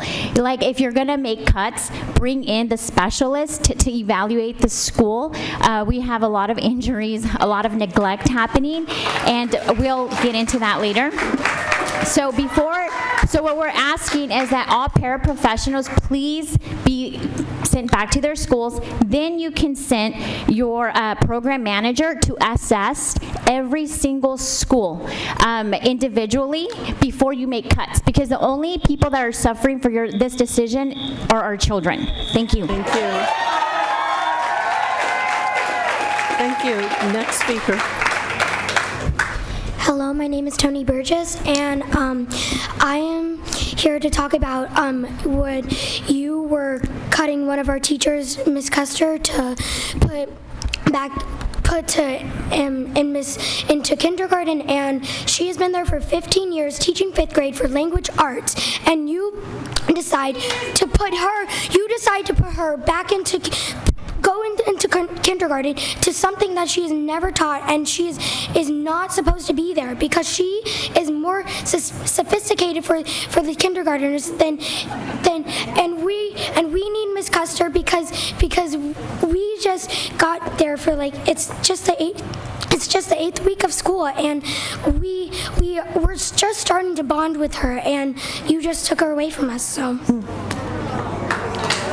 thank you for bringing that to us. My name is Mia Cotadella. Once again, I am talking about the unfairness of the fact that Mrs. Custer is getting moved down to kindergarten to compensate for a kindergarten teacher being on a contract that will not last for the rest of the school year. For a week, we were holding up signs like these, keep Mrs. Custer in 5th grade and unfair, and protesting in front of our school to try and put our point across. I feel like many people ignored us because they thought we were just silly kids. We're not silly kids. We're serious about this. We know Mrs. Custer is a good teacher and has a good heart. Please don't move her down to kindergarten. Please let her stay in 5th grade. Thank you. The next one. Hello, my name is Abby Miller and I am a student at Miramar Ranch Elementary School. I'm here to point out that 3 kids in Miss Callahan's class have disabilities that they need aids for. One of their names is Mason, and he is mildly autistic. He needs an aid 2 hours each day, but has not been given an aid for a week. Strangely enough, that the aids that have been cut on the same day that Miss Custer has been moved down to kindergarten. Thank you for my time. Thank you. Hello, my name is Maddie Novak, and I'm here again to talk about Miss Custer moving to kindergarten. We were with smaller classes. My class moved from 28, and then Miss Custer's class got transferred to the 2 other classes in 5th grade. So now I'm from 28 to 35, and it's a harder learning environment because it's crowded and more noisy, and the teacher can't concentrate. And Miss Custer was an amazing teacher and had a lot of great techniques that 8th graders and 9th graders had used when they were, now that they're in 8th grade and 9th grade, that she taught them in 5th grade. Thank you. Thank you. Hi, my name's Alana, and I was the one who started the petition for keeping Miss Custer in 5th grade. So how it started is I saw my friends protesting outside at the front of the school. Sorry. And I have a few reasons why should we keep Miss Custer. Number 1, we need classes to be safe. Number 2, we don't want crowded classrooms. Number 3, they have to stop cutting money from our education, and everyone wants to learn. On the petition, we have 55 students signed it because they care about Miss Custer. Thank you. Thank you. Next person.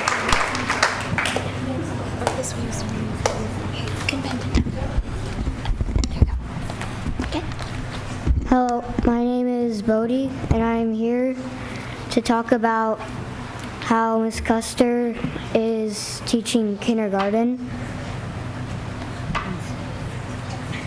I'm not just a number, I'm not just a dollar sign, but here is what I am. I'm a student, I'm a reader, I'm a soccer player, I'm a human being, I'm the future. I deserve better than what the school district is giving me. I deserve to be in a class that isn't packed with 37 students. I deserve to be heard. I deserve a better education. I deserve passionate teachers who are good at what they do. I deserve to have Miss Custer back. Miramar Ranch has only benefited from her and language arts. Since you all seem to be so interested in numbers, here are some that I'd like you to think about. Miss Custer has 18 years of experience. 15 of those years are in 5th grade alone. 10 of those years are in the rotation program at Miramar Ranch as a language arts teacher. Her talents are wasted in a kindergarten classroom. And we lose a passionate language arts teacher, and our class size jumps from 37 kids to 37 kids. Thank you.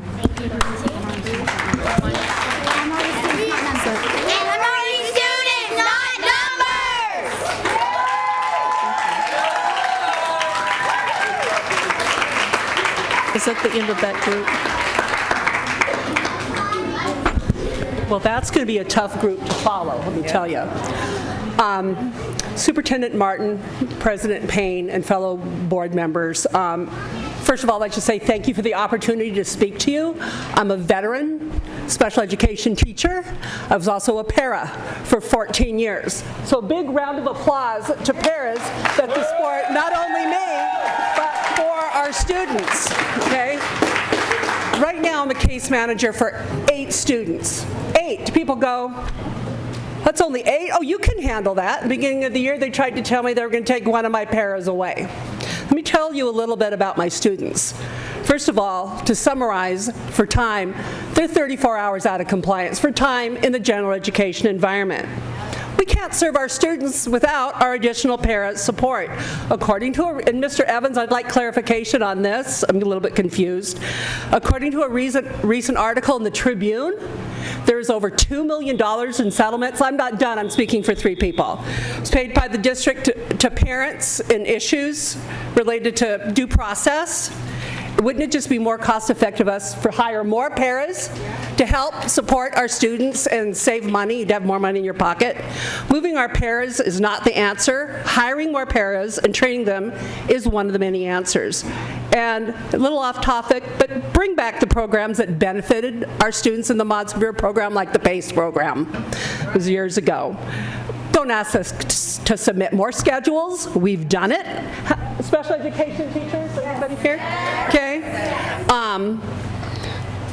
How many hours out of compliance we are? We've done that. Don't ask us to do more with less. We're already doing that. Some people ask, why does she need more help? She only has 8 students. Well, I'm going to tell you why. 2 of my students will take off out the door, especially if we're comforting someone or someone's in trouble.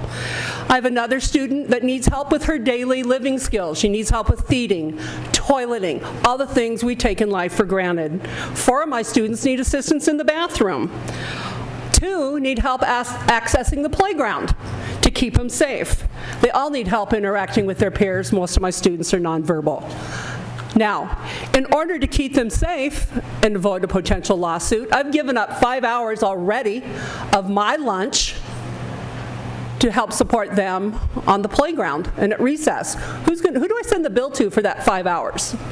Don't ask me to look at my schedule. I know what I'm doing, and I'm always supporting my students at all times. You know, I look at myself at the table. My paras are the legs that support me. I can't stand without my paras, and I can't support my kids without my paras. I can't do it by myself. Please give us the paras that we need. Our kids deserve it. Thank you. And you're welcome to come into my room and volunteer anytime. Can you just give us all of the rest of the speakers, whoever they are? Okay. Yes, would be Amanda Godinez, Rudy Kraus, Herman Collins, Carrie Morgan, Sarah Harris, Michael Goldwater, Wilhelmina Bradley, Christopher Pobletti, Leela Pobletti, Mark Santos, Sabrina Hanlon, Isel, Tracy McCormick, Deb Beaver, Alana Paxer, and Mary Lou Finley. Yep. Thank you. Just come in that order, or whatever order you come in. Just be sure to state your name. And we're up to 1 minute. We're not releasing time to others. 1 minute. 1 minute it is, okay? Thank you. Good evening, Board of Trustees. My name is Brenda Mitchell. My paid job is an SET at Baker on one of her paras. My voluntold job is Chapter 759 president. Sorry, hold on. Thank you. My experience as president of Chapter 759 so far has been okay, surprisingly. But then there's the part where I have to be at the negotiation sessions, contract sessions, and other meetings that require the chapter president. That is where it has been challenging. For most of us as paraeducators, we are already feeling underappreciated and not respected. But when we have to meet with the district leadership and hope that our many years of on-the-job experience count for something, but it doesn't, due to the lack of collaboration and acknowledgement from some of the district leaders. Personally, I feel I have let the paraeducators down. But most importantly, I haven't advocated enough for the students whose voices are not heard. Thank you. Thank you.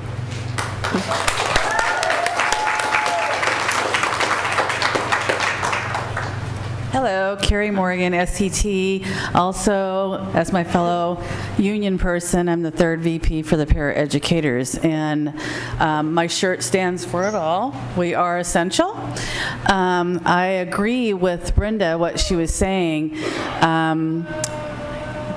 Week after week, month after month, we meet with the people that you have been in charge for the HR and the labor relations offices. And we ask them, we work with them. They're always telling us, oh, you guys are the best.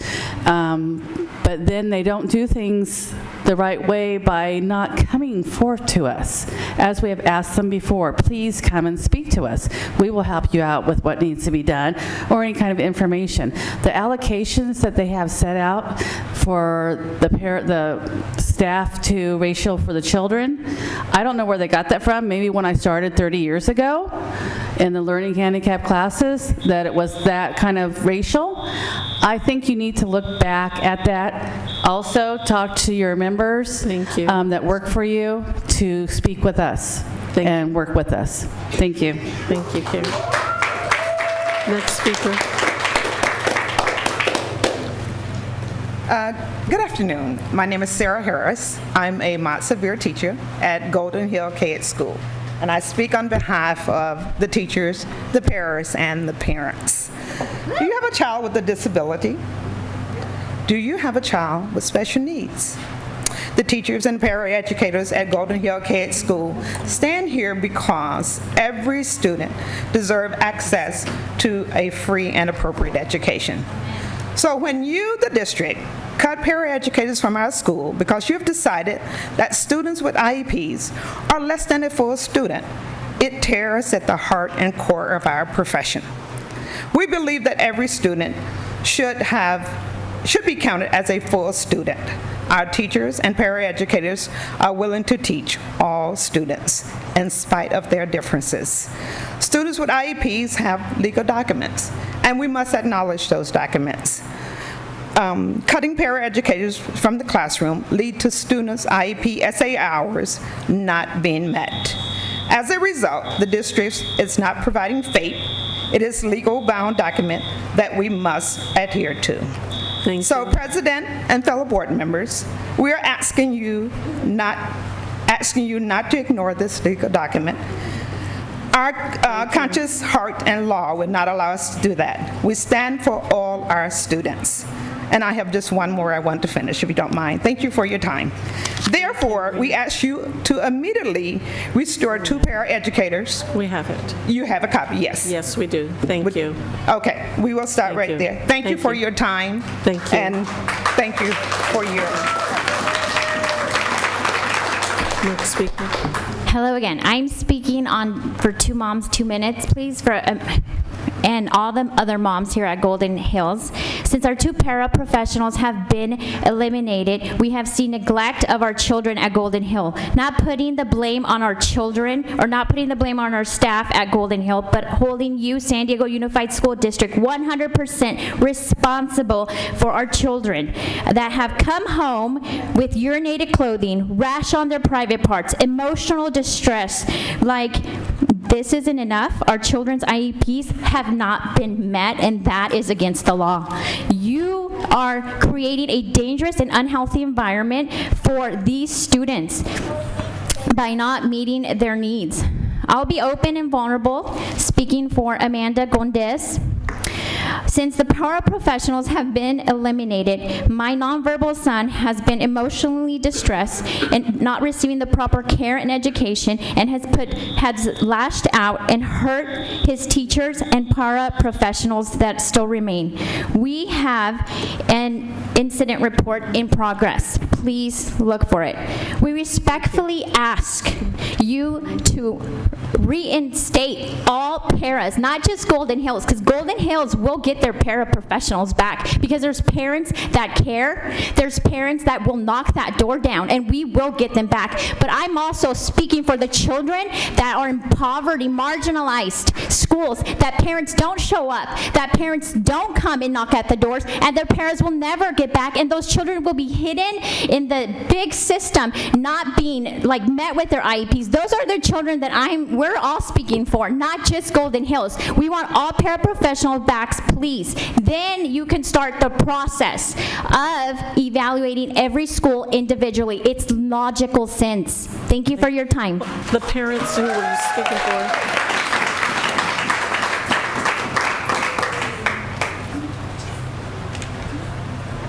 Hi, my name is Tracy McCormick. I'm an SEBT. I have been recently reassigned to another school after 4 years. I had been working diligently with BSR to support me so I could support 2 fifth-grade boys so they can be successful at middle school, who both have IEPs and they have behavior intervention plans that are considered serious. I have been supported, like I said, by BSR, so there was money involved there because they came to me and supported me to help them. That was wasted. I just started my new position just last week. Those boys are now left high and dry. There's nobody supporting them. You guys should be ashamed of yourself that you're letting this happen. They are our most vulnerable students in our district, and this is time and time again, this is happening to our most vulnerable students. I don't have kids that have disabilities, but let me tell you, they need to be supported by us. Thank you. And you need to be responsible for that. Thank you very much.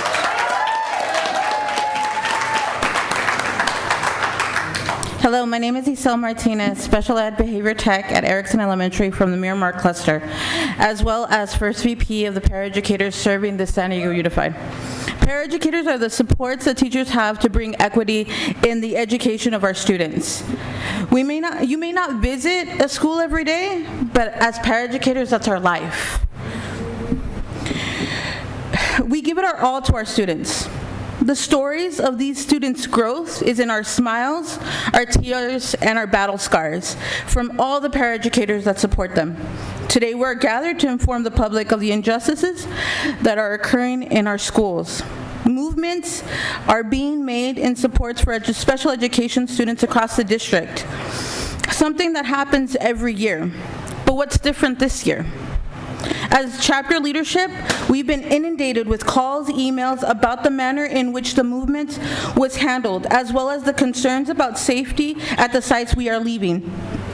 How can we work collaboratively if the district leadership is blaming the union to parents as opposed to talking to us and having a conversation? Thank you very much.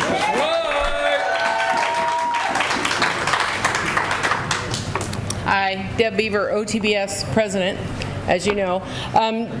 Tonight I'm here to talk on behalf of the kids. I get phone calls from people, my membership, telling me that they're out on the playground supervising special ed students when they're supposed to be in the office answering the phone calls of the parents. I've had it from speech therapist assistants, occupational therapy assistants, school clerks, ESAs, all these people that are supposed to be doing their own job out helping the kids because the principals have asked them to. I have a child with special needs, as some of you know. I understand how important it is to have a paraprofessional. I was a paraprofessional. Today I went to Madden Middle School. It was the very first school I ever worked at as a paraprofessional. But I think I learned yesterday that you all work for us. The board works for us. I learned it yesterday, and that Cindy works for you, and that the staff works for Cindy. And that's where the problem is. It's really just about the process, right? Thank you. And remember our kids. Thank you. Thank you.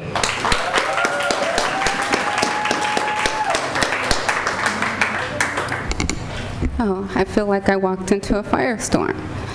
Again, Cindy and Richard. You guys closed our school down, but look at what you guys have going on in the district. And you wanted my son to come back to your district. To do what? To be in the midst of this, where you guys are still not serving kids? Unbelievable. I had a speech ready for you guys, but I need to support these paraeducators. These people. I have a special needs child, as you guys know. But what are you guys doing? Nothing still. Not serving children. You guys should not have a job. But again, you guys are closing, you chose to close our school down. But you guys are charter friendly, right? Yeah, to those ones that are kissing up to you guys. You guys don't care about brown and black children, do you? No, you don't. But I'll be back, like I said, every board meeting you will see my face and my partner as well. Thank you.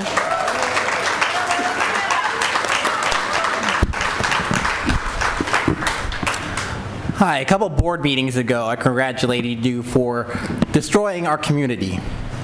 Good job. You feel good about that, huh? This meeting, I want answers.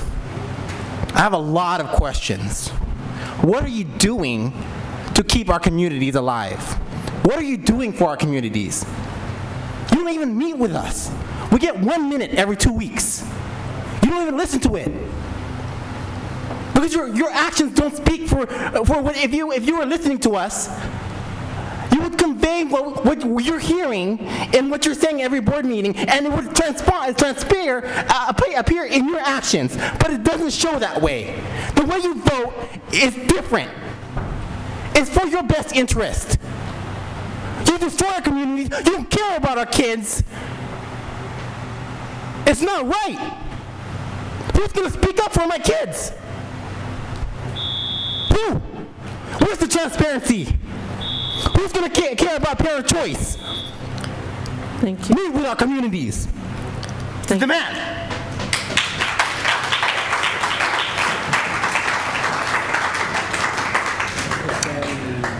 I am here on other issues. My name is Mark Santos, but I stand with this group of people.